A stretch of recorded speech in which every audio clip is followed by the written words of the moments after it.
Mahatma Phule, doctor Babasaheb Ambedkar, लोकनेते राजर्षी शाहू महाराज यांच्या स्मृतीला अभिवादन करून मी या सिन्नर नगरीमध्ये आपण सर्वजण एवढ्या मोठ्या संख्येने या सभेसाठी आलात त्याबद्दल मनपूर्वक आपला आभार व्यक्त करतो।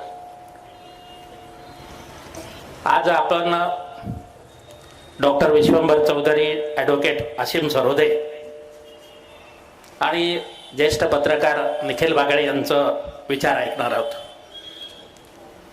मागच्या महिन्यामध्ये ज्या वेळेला ही घटना घडली, मी हरिभाऊ आणि दत्ताजींना फोन करून विचारलं, हे सिन्नरमध्ये कसं काय घडलं, हे नाशिक जिल्ह्यामध्ये कसं काय घडू शकतं।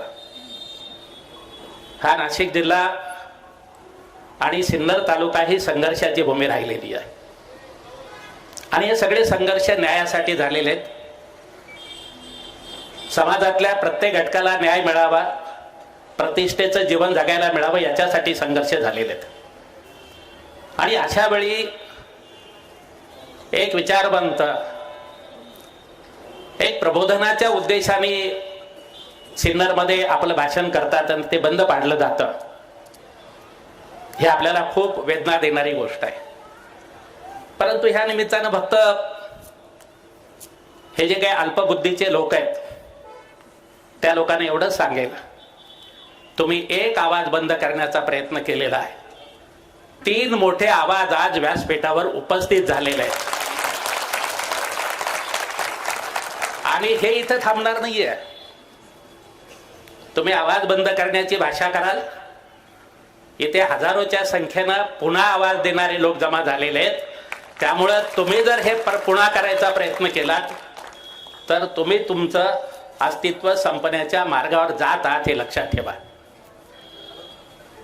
आम्ही सर्वजण वेगवेगळ्या धर्माचे लोक आहोत, वेगवेगळ्या जातीचे लोक आहोत, परंतु आम्ही एक आहोत, आम्ही माणूस आहोत। आणि आम्हाला माणूसपणाची जर जाग कोणी दिली असेल तर ह्या देशातल्या एकाच ग्रंथानं ती जाग दिलेली आहे, जाणीव दिलेली आहे। माणूस म्हणून आमचं अस्तित्व मान्य केलेलं आहे, ते भारतीय संविधान आहे। आणि म्हणून भारतीय संविधानामध्ये जे काही अधिकार आम्हाला मिळालेले आहेत ते काय आपोआप नाही मिळालेले।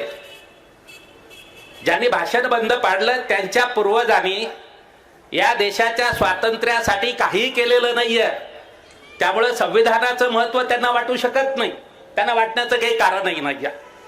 परंतु आमच्या पूर्वजांनी या देशातल्या प्रत्येक जेलमध्ये वर्षानुवर्षे जेलमध्ये काढलेले आहेत, आमचे पूर्वज फासावर गेलेले आहेत, आमच्या पूर्वजांनी गोळ्या घातलेल्या आहेत आणि प्रचंड अशा संघर्षात्मक स्वातंत्र्य आणि त्याच्यानंतर संविधान मिळालेलं आहे। त्यामुळे ते दिल्लीत बसलेले नरेश सम्राट असू देत किंवा गल्लीत बसलेले कोणीतरी टपोरे असू देत, त्यांना आम्हाला सांगायचे की संविधानाला हात लावण्याची भाषा कराल, तुमचं थडगं काढल्याशिवाय या देशातली जनता राहणार नाही।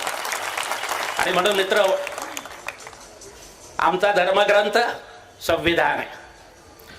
आमची भूमिका आहे की प्रत्येकाला या संविधानाने कुठल्या धर्मामध्ये राहायचं त्याचं स्वातंत्र्य दिलेलं आहे, त्या धर्माची उपासना करण्याचं स्वातंत्र्य दिलेलं आहे, नास्तिक राहण्याचं स्वातंत्र्य दिलेलं आहे, धर्मांतर करण्याचं स्वातंत्र्य दिलेलं आहे। हे जे स्वातंत्र्य आहे हे स्वातंत्र्य अबाधित राहिलं पाहिजे, ही आमची भूमिका आहे। आम्हाला आमचं मत मांडण्याचं स्वातंत्र्य दिलेलं आहे, आम्हाला या देशाबद्दल, या विकासाबद्दल वेगवेगळ्या भूमिका मांडण्याचं स्वातंत्र्य दिलेलं आहे, सत्ताधाऱ्यांबद्दल टीका करण्याचं स्वातंत्र्य दिलेलं आहे। आणि म्हणून हा स्वातंत्र्य आमचा प्राण आहे आणि प्राणवायू जसा असतो त्या स्वातंत्र्याशिवाय समाज जगू शकत नाहीये आणि त्याची गॅरंटी आम्हाला संविधानाने दिलेली आहे। हा आमचा प्राणवायू कुणी काढून घ्यायच्या भानगडीत पडू नका। तुम्हाला सत्तेवर सुद्धा या स्वातंत्र्यामुळेच बसता आलेलं आहे, परंतु त्याचा जर गैरअर्थ काढून तुम्ही ह्या देशाचे राजे होण्याची भाषा करणार असाल आणि संविधानाच्या जागी मनुस्मृती आणण्याचा प्रयत्न करणार असाल तर तुम्ही कितीही प्रचार केला, किती मीडिया मॅनेज केला, किती धाकदपटशा केल्या, किती हल्ले केले, किती विचारवंतांना जेलमध्ये टाकलं, किती तरुणांना जेलमध्ये सडवलं, तरी सुद्धा आम्ही ही लढाई जिंकल्याशिवाय राहणार नाही याचा आम्हाला विश्वास आहे. आणि हा विश्वास आम्हाला या महापुरुषांकडनं मिळतोय. आम्हाला छत्रपती शिवरायांकडनं तो विश्वास मिळतो. आम्हाला डॉक्टर बाबासाहेब आंबेडकरांनी फुल्यांकडनं तो मिळतो. आम्हाला शाहू महाराजांकडनं मिळतो. आणि हळूहळू ती पुढची जी कडी येते ते असीम सरोदे असतील, विश्वंभर चौधरी असतील, देखील वागळे असतील, असे हजारोच्या संख्येनं या देशामध्ये संविधानाच्या बाजूने उभे असलेले जे विचारवंत आहेत त्यांच्या संबंध मार्गदर्शनातून आम्हाला तो विश्वास मिळतो. मी तुम्हाला जाता जाता विनंती करणार आहे की आम्ही फक्त बोलून उपयोग नाही आहे. यांनी चर्चा सुरू केलेली आहे. ही चर्चा घराघरामध्ये घेऊन जायची. आपल्या ताईला सांगायचं, आपल्या बाईला सांगायचं, आपल्या बाईला सांगायचं, तुला माणूस म्हणून अधिकार दिला तो संविधानाने दिला, तुला गुलाम हे मनुस्मृतीनं केलेला होता. हे आपल्या घरातल्या महिलेला आपल्याला सांगावं लागेल. सर्व जाती धर्माच्या लोकांना आपल्याला सांगावं लागेल. ही संबंध डिबेट, ही संबंध चर्चा, घनघोर चर्चा प्रत्येक घराघरामध्ये झाली पाहिजे. या देशामध्ये लोकशाही राहणार की हुकुमशहाचं राज्य राहणार याचा उत्तर आपल्याला येणाऱ्या काळामध्ये द्यायचं आहे. आणि म्हणून ही फक्त विचारवंतांच्या व्यासपीठावरची चर्चा राहता कामा नये. या देशातला शेतकरी, कामगार, बुद्धिजीवी, व्यावसायिक प्रत्येकाने ही चर्चा केली पाहिजे.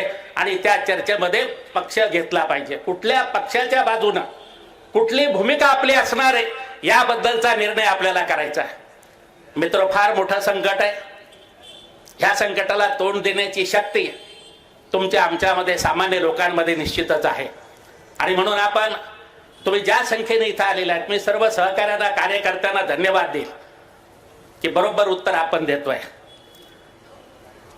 तुम्ही मागच्या महिन्यामध्ये विश्वंभर चौधरींना बोलू दिलं नाही, परंतु त्याचा वचपा आज इथल्या सिन्नरकरांनी काढलेला आहे. त्याबद्दल मी तुम्हाला सर्वांना धन्यवाद देतो. आपली जबाबदारी एकच आहे. इथं अनेक आमचे सहकारी, राजकीय क्षेत्रातले सगळं सहकारी आहेत. आपल्याला डॉक्टर बाबासाहेब आंबेडकरांनी मतदानाचा अधिकार दिलेला आहे. भगतसिंगासारखं आता फाशावर जाण्याची गरज नाही आहे. चंद्रशेखर आझादासारखे हातामध्ये पिस्तूल घेण्याची गरज नाही आहे. डॉक्टर बाबासाहेब आंबेडकरांनी आपल्याला मतदानाचा अधिकार दिलेला आहे. या मतदानाच्या अधिकाराच्या माध्यमातून या मस्तवाल सत्ताधाऱ्यांना त्यांची जागा दाखवण्याचं काम याच वर्षामध्ये आपल्याला करायचं आहे. आणि ते करण्यासाठी आपण सर्वजण एकत्रितपणे प्रयत्न करू असं आपल्या सर्वांना आवाहन करतो. विश्वंभर चौधरी, असीम सरोदे आणि निखिलजी वागडेंना मी सांगू इच्छितो, आम्ही नाशिक जिल्ह्यामध्ये यांना भुईसपाट केल्याशिवाय राहणार नाही हा आमचा विश्वास आहे. आणि म्हणून नाशिक जिल्हा हा सातत्यानं संविधानाच्या, प्रगतीच्या, पुरोगामी विचारांच्या पाठीशी राहिलेला आहे. ती सगळी परंपरा पुढच्या काळामध्ये आम्ही निश्चितपणे चालू ठेवून, मी असीम सरोदे यांनी जी काही जबरदस्त हिंमत दाखवली, खरं म्हणजे आमची प्रतिक्रिया थोडीशी वेगळी राहिली असती. आपल्याला माहिती आहे, त्यांनी तर पोलीस केस पण केली नाही. जयंतराव ते म्हणाले पोलीस केस पण करायला नको. आम्ही तर जशाच तसं उत्तर देऊन आम्ही पण जेलमध्ये गेलो असतो, समोरच्यांनाही जेलमध्ये घातलं असतं. परंतु इतकी चांगले विचारवंत या महाराष्ट्रामध्ये आहेत, इतक्या चांगल्या पद्धतीने ते मांडणी करतात आहे, हे आपला सर्वांचं भाग्य आहे. मी तुम्हा सर्वांना विनंती करणार आहे, ह्या तिन्ही वक्त्यांचे विचार मनपूर्वक ऐका आणि स्वतः कॅम्पेनर, स्वतः प्रचारक बना, संविधानाचे प्रचारक बना आणि ही लढाई जिंकण्यासाठी स्वतःला सिद्ध करा. एवढंच बोलतो आणि थांबतो. धन्यवाद. इन्किलाब जिंदाबाद. धन्यवाद.